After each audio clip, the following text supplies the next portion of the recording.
नमस्कार, आप देख रहे हैं ग्रैंड न्यूज। मैं हूं आपके साथ कविता। आइए रुक करते हैं आज की हेडलाइंस की ओर।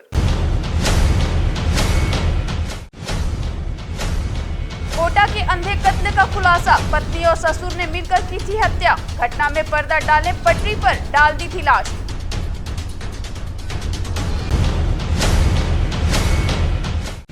कांग्रेस का संभागीय सम्मेलन 7 को, राज्य विधानसभा चुनाव से पहले संगठन को कसने की कवायद, मुख्यमंत्री रहेंगे उपस्थित।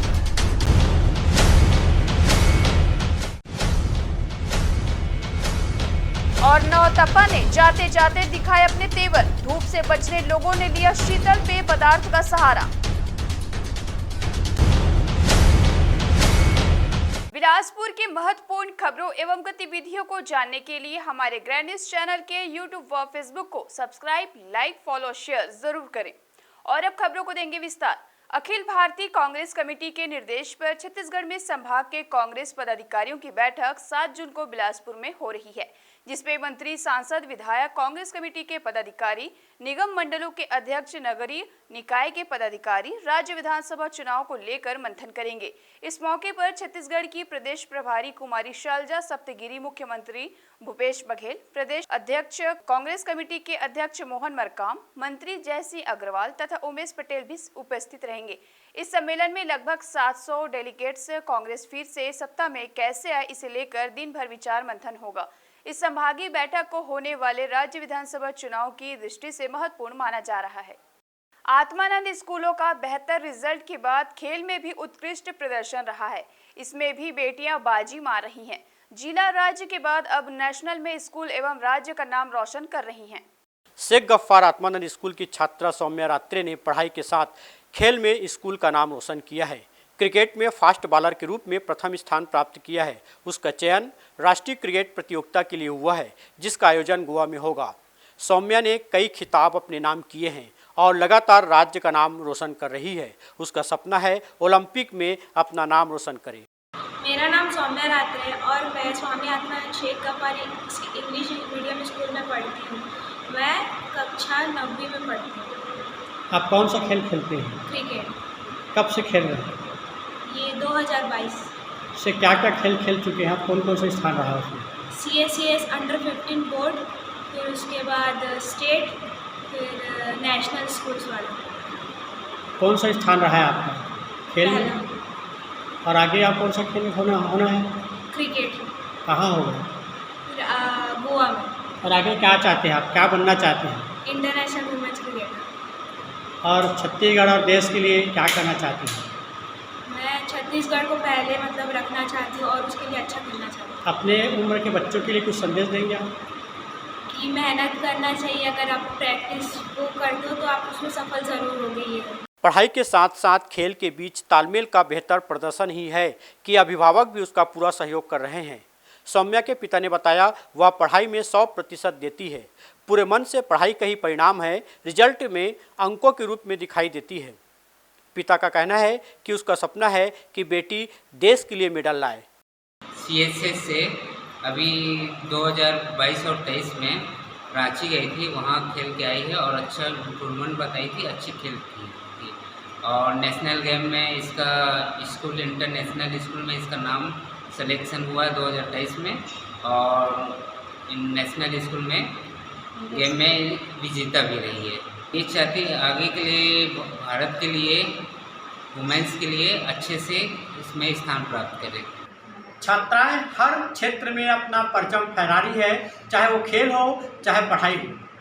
सौम्या महज 8वीं कक्षा की छात्रा है। जिला स्तर खेल चुकी है, राज्य स्तर खेल चुकी है, अब नेशनल खेलने जा रही है। उसका जज्बा है कि वो यहाँ तक पहुँची। उसमें माता पिता प्लस सरकार का भी योगदान है। बेटी बढ़ाओ, बेटी बचाओ, बेटी बढ़ाओ का जो उनका नारा है, उस पर भी सरकार काम कर रही है। तो यहाँ तक वो पहुँची है, उसके पीछे कई लोगों का योगदान है, स्कूल का भी योगदान है। वो जो छात्रा है शेख गफ्फार आत्मानंद तारबहार स्कूल की छात्रा है। हम प्रिंसिपल के साथ बैठे हैं, उनसे पूछेंगे कि छात्रा का पढ़ाई के प्रति और खेल के प्रति कैसा तालमेल था, स्कूल से कितना उसको सहयोग मिला। ग्रैंड न्यूज़ के लिए मैडम आप नमस्ते। नमस्ते जी, बताएंगे जो सौम्या है नेशनल खेलने जा रही है, तो स्कूल का कितना योगदान रहता है? और कौन कौन सी परिस्थिति का सामना करना पड़ा था वहाँ पहुँची? स्पोर्ट्स हमारे टाइम टेबल का इम्पॉर्टेंट हिस्सा है। रोज़ के टाइम टेबल में प्रत्येक क्लास का एक पीरियड ज़रूर रहता है, तो बच्चे जो खेल कूद में हिस्सा लेना चाहते हैं उसका प्रैक्टिस रोज़ होता है। हमारे पीटीआई इस बात का ध्यान रखते हैं। सौम्या पर पूरे शाला परिवार को बहुत गर्व है।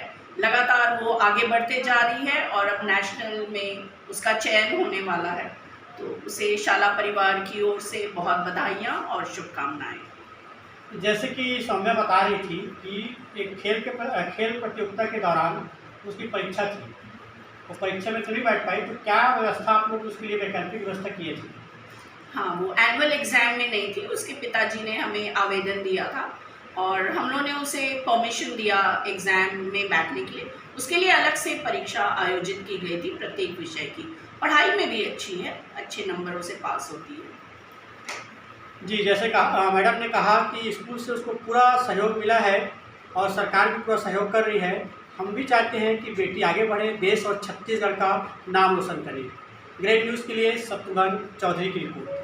आदिम जाति कल्याण विभाग के छात्रावासों में कार्यरत चौकीदार, रसोइया, सफाई कर्मचारी ने एक रैली निकालकर कलेक्ट्रेट में प्रदर्शन किया। उनका कहना है कि सहायक आयुक्त की ओर से एक अजूबा आदेश बिलासपुर के संदर्भ में निकाला गया है, जिसमें 2 महीने तक छात्रावासों के बंद रहने पर इन कर्मचारियों को 2 महीने तक सेवा से पृथक करने के लिए कहा गया है, जबकि ऐसा कोई आदेश प्रदेश के अन्य जिलों में नहीं आया है। इतना ही नहीं, वे 14-15 वर्षों से अनियमित कर्मचारियों के रूप में अपनी सेवाएं दे रहे हैं।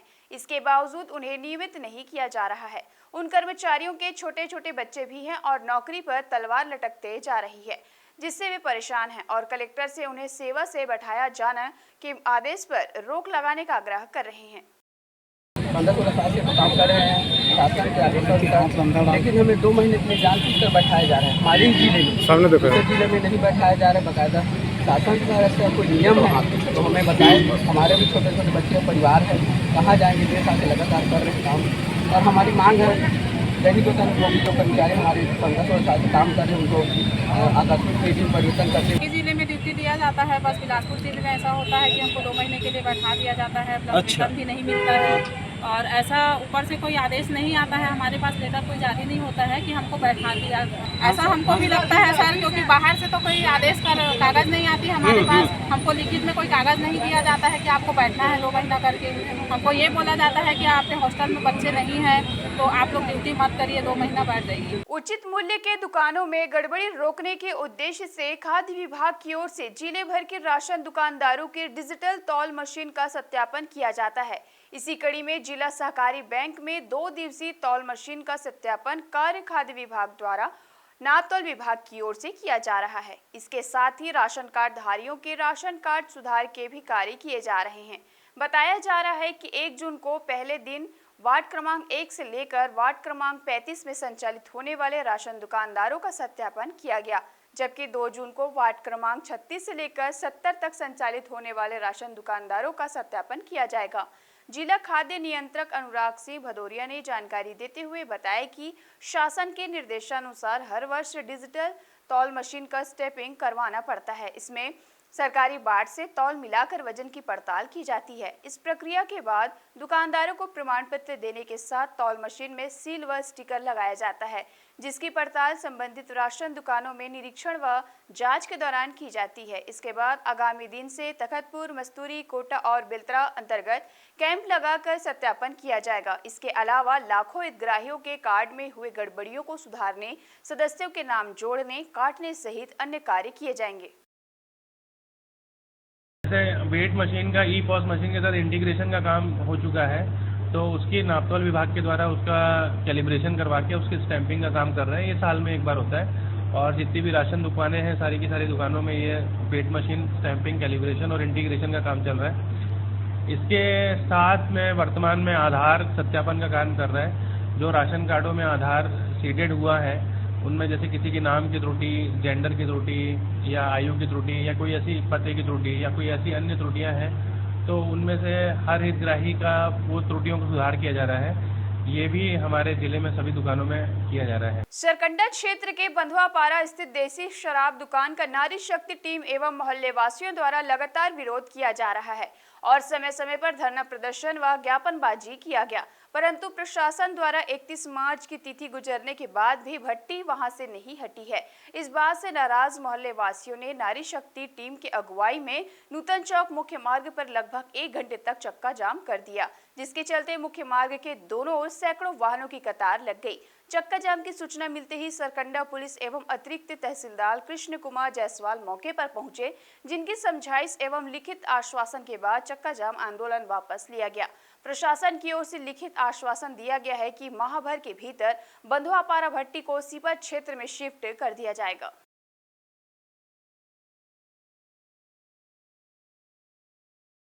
दारू का बंद करेला तुम सब जुड़े हैं, गंगा के मैं भी नहीं करत हूँ, मैं है आओ आज सब के जब हम कैके पे नाम लेके हम रैली निकले हैं, दारू के नाम लेके रात रात के पूछे जाए, डंडा धर धर के हम डौकी परानी जात रहे, मगर आज तक वो दारू भट्टी बंद नहीं होएगा, रावण नहीं होएगा दारू। शासन नियम मत चलना चाहिए, दारू भट्टी बिल्कुल बंद करना चाहिए साहब। नहीं करिए क्या करबे? क्या चीज वही पुराना 4 महीने पहले जो अनशन आमरण हुआ था, उसमें हम लोग को आश्वासन देकर उठाया गया था कि 31 अप्रैल को आप लोग को अप्रैल फूल मना दिया जाएगा और भट्टी बंद नहीं होगा। 2 महीना आबकारी विभाग में फिर दौड़ लगाए जाते थे, बस वही बात रहता था कि हम लोग अपना प्रक्रिया पूरा कर चुके हैं और एक तो वहाँ से लिखित कागज़ भी आया, उसमें लिखा हम लोग पढ़े कि उसमें शैलेश पांडे जी दस्तखत कर चुके हैं और बताए कि कलेक्टर साहब का भी साइन हो चुका है और ऊपर चला गया है। तो मैं यही पूछना चाहती हूँ, जब शैलेश पांडे उसमें साइन कर चुके हैं, कलेक्टर साहब साइन कर चुके हैं, तो ऊपर से आदेश क्यों नहीं आ रहा है? जी बताइए, किन मांगों को लेकर चक्का जाम किए थे? क्या आश्वासन? बस इनका एक ही सूत्र मांग है कि यहाँ ड्रीमलैंड स्कूल के पास जो शराब भट्टी उसको हटाया जाए। तो ये लोग और पहले भी आंदोलन किए थे, फिर आज मैं कलेक्टर साहब के प्रतिनिधि के तौर पर यहाँ उपस्थित हुआ हूँ। इनको 1 महीने का समय दिया गया है इनको कि उनके ठोस कार्रवाई होगी। वक्त चले एक छोटे से ब्रेक लेने का। ब्रेक के बाद भी जारी रहेंगी खबरें, आप बने रहिए ग्रैंड न्यूज के साथ।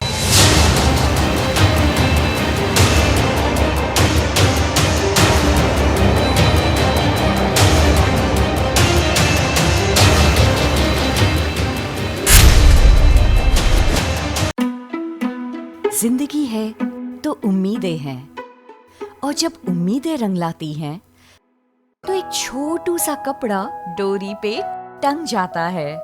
जिंदगी से जुड़ी ऐसी ही उम्मीदों को साकार करते हैं हम Shri Siddhi Vinayak test tube baby centre और life care hospital and maternity home में। A home of hope and happiness, Bilaspur, Chhattisgarh. जिंदगी है तो उम्मीदें हैं, और जब उम्मीदें रंग लाती हैं तो शरारतें पेट में गुदगुदाती हैं। जिंदगी से जुड़ी ऐसी ही उम्मीदों को साकार करते हैं हम Shri Siddhi Vinayak test tube baby centre और life care hospital and maternity home में। A home of hope and happiness, Bilaspur, Chhattisgarh.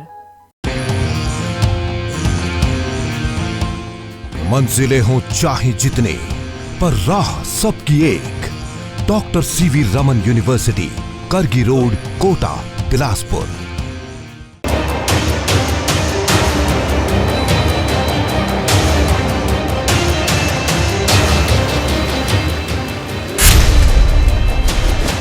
Break के बाद आपका स्वागत है। नौतपा के आखिरी दिन सूरज से आग बरसती रही। हालत यह रही कि शहर का तापमान 43 डिग्री के ऊपर चला गया। लोगों ने गर्मी से बचाव के लिए शीतल पेय पदार्थ, कोल्ड ड्रिंक आदि का सहारा लिया। 24 मई से शुरू हुए नौतपा का गुरुवार को आखिरी दिन रहा। अंतिम दिन सूरज ने खूब आग बरसाई और शहर का तापमान 43 डिग्री के पार चला गया। इस भीषण गर्मी की मार से बचने के लिए लोगों ने गमछा, टोपी और काले चश्मे का सहारा लिया। वहीं लोग शीतल पेय पदार्थ की दुकानों में खड़े होकर जूस और गन्ना रस आदि का सेवन करते नजर आए। गर्मी का आलम यह रहा कि शहर की सड़कों पर इक्का दुक्का ट्रैफिक ही नजर आया। इतनी अधिक गर्मी पड़ रही है कि लोग बहुत आवश्यक कार्य होने से ही घर से बाहर निकल रहे हैं। गनीमत तो यह है कि स्कूलों में छुट्टियां चल रही हैं, जिसकी वजह से बच्चों को बाहर नहीं निकलना पड़ रहा है। बहरहाल नौतपा ने पूरे 9 दिन अपना असर दिखाया है। हालांकि बीच में 2-3 दिन आंधी और हल्की बारिश का मौसम भी बना रहा, जिसकी वजह से लोगों को राहत मिली है। प्रदेश में इस बार कुछ विलंब से 15 जून तक मानसून के आने की संभावना है। कैमरामैन राहुल सिंह के साथ विनय मिश्रा, ग्रैंड न्यूज़। शहर की यातायात व्यवस्था को व्यवस्थित बनाने के उद्देश्य से नगर निगम व यातायात पुलिस द्वारा बेजा कब्जाधारियों के लिए लगातार कार्रवाई की जा रही है। इसी कड़ी में आज निगम की टीम ने श्रीकांत वर्मा मार्ग स्थित अघोषित चौपाटी में बड़ी संख्या में लगाए जाने वाले ठेले व गुमटी को हटाते हुए बेदखली की कार्रवाई की। साथ ही बड़े पैमाने पर चलित ठेले जब्त किए गए हैं। श्रीकांत वर्मा मार्ग के बाद नगर निगम की टीम पुराने बस स्टैंड के पास पहुंची, जहां शहर के बहुचर्चित अनिल कबाड़ी के यहां सड़क पर फैलाकर रखे गए कबाड़ समेत अन्य सामानों को जब्त किया है। इस पूरी कार्रवाई के दौरान दोनों स्थानों पर निगम के अमले को विवाद का सामना करना पड़ा, परंतु पुलिस की उपस्थिति के चलते कार्रवाई पर रोक टोक चलती रही। तो साहब ने बोल दिया था कि इनको सबको समझाई दीजिए कि 2-3 दिन के अंदर हटा लें, मगर इनके द्वारा दुकानें नहीं हटाएगी। तो आज साहब ने बोला सीधे स्ट्रिक्टली कि पूरा सामान जब्ती करें, हमें दुकानें जब्ती करके निगम कब्जे में ले लें। तो वही कार्रवाई करें। विवाद की स्थिति कहीं थोड़ा बहुत विवाद तो होती है, कोई आसानी करने नहीं रहता, मगर साहब के आदेश थे इसलिए हमने पूरी कार्रवाई करी। सैल्यूट तिरंगा छत्तीसगढ़ के द्वारा देश के लिए मर मिटने वाले वीर जवानों के सम्मान में आयोजित प्रदेश स्तरीय अधिवेशन व सम्मान समारोह 2 जून को करबला रोड स्थित यश पैलेस में रखा गया है। इस कार्यक्रम में देश के 75 वीर जवानों का सम्मान किया जाएगा। कार्यक्रम के मुख्य अतिथि केंद्रीय मंत्री रेणुका सिंह, दुर्ग सांसद विजय बघेल, शहर विधायक शैलेश पांडे, बेलतरा विधायक रजनीश सिंह, छत्तीसगढ़ पर्यटन मंडल अध्यक्ष अटल श्रीवास्तव होंगे। देश के लिए अपना सब कुछ कुर्बान कर देश की रक्षा करने वाले हमारे वीर जवान, जिसमें कारगिल युद्ध के पराक्रम में अपने दोनों पैर और एक हाथ को खो देने वाले वीर जवान नायक दीपचंद, 26/11 मुंबई हमले के आतंकवादी अजमल कसाब को जिंदा पकड़ने वाले जवान मंगेश नायक एवं 7 गोली खाकर अपना एक पैर गंवा देने वाले सूर्य चक्र विजेता मधुसूदन सर्वे विशिष्ट अतिथि के रूप में कार्यक्रम में विशेष रूप से उपस्थित होंगे, जिन्हें भी इस कार्यक्रम में वरिष्ठ विशिष्ट सम्मान से सम्मानित किया जाएगा। जय हिंद, जय भारत। मैं नायक दीपचंद 1889 मिसाइल रेजिमेंट कारगिल नासिक महाराष्ट्र से आया हूं और सैल्यूट तिरंगा जो कल प्रोग्राम होने वाला है उसके लिए हमको मुख्य अतिथि के रूप में बुलाया गया है। मैं हितेश तिवारी और पूरी टीम का और जितने भी हमारे छत्तीसगढ़ भाई हैं सबको नमन करता हूं। और ये कार्यक्रम एक छत्तीसगढ़ का नहीं कर रहा, ये पूरे भारतवर्ष के लिए, क्योंकि हमारे राष्ट्र की आन बान और शान हमारा जो राष्ट्रीय तिरंगा है उसके लिए हम सैनिकों के लिए तो यही बात है कि हम लोग या तिरंगा लहरा के आते हैं या तिरंगे के अंदर लिपट के आते हैं, मगर पीछे नहीं हटते हैं। तो आप सभी से यही अनुरोध है कि जो कल कार्यक्रम हो रहा है उसमें भारी संख्या में आइए और वीरों की गाथा और तिरंगे का कैसे हम लोगों ने सम्मान करना है, भारी संख्या में आकर के उसका अनुभव उठाइए। जय हिंद, जय भारत। आज जो तिरंगा सैल्यूट तिरंगा जो कार्यक्रम रखा है कल 2 तारीख को होने वाला है, उसमें छत्तीसगढ़ के बहुत भारी से भारी संख्या से आप लोग सब लोग आइए और कार्यक्रम का शोभा बढ़ाइए।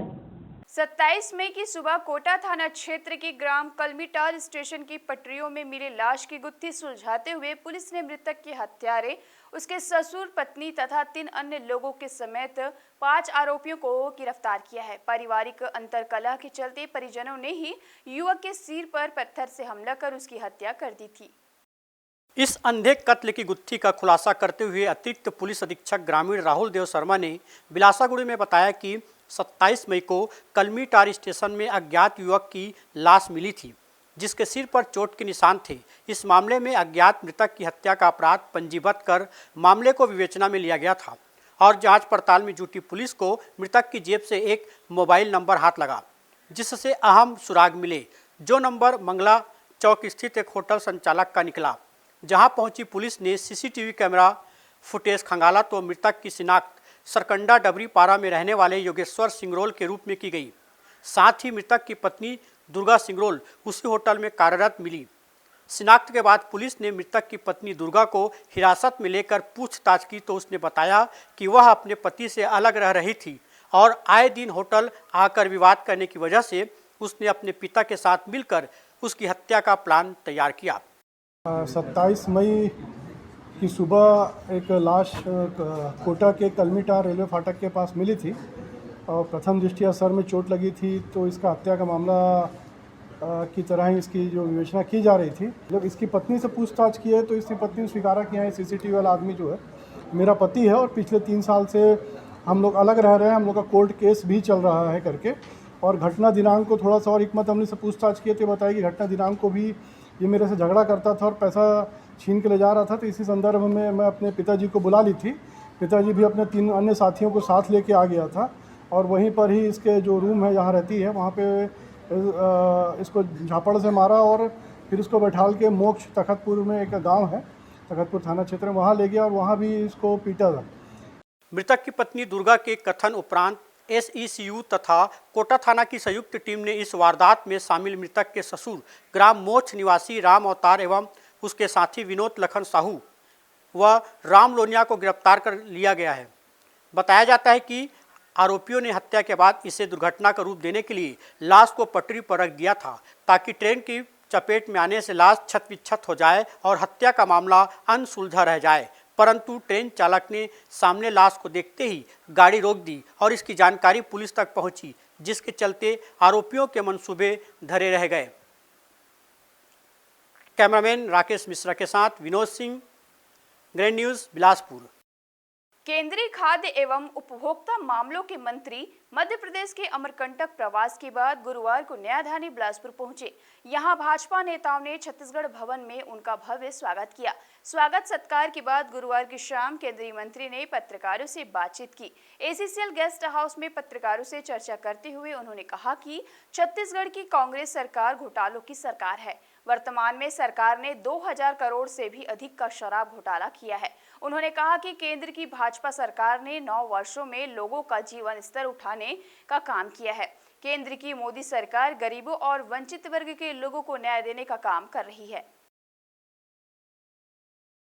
आप प्रेस के, आप स्वतंत्र प्रेस के हैं, आपको पूछने का अधिकार है। आप लोकतंत्र के चौथे स्तंभ हैं और आपको हर चीज जानने का अधिकार भी है और आपको पूरी तरह से कर्तव्य निष्ठा के साथ मैं ये कह रहा हूँ कि कोई प्रवक्ता के रूप में मैं आपको नहीं बोल रहा हूँ, लेकिन आप लोकतंत्र के अगर चौथे स्तंभ है तो आप मुझसे प्रश्न कर सकते हैं, इसमें कही दो बात।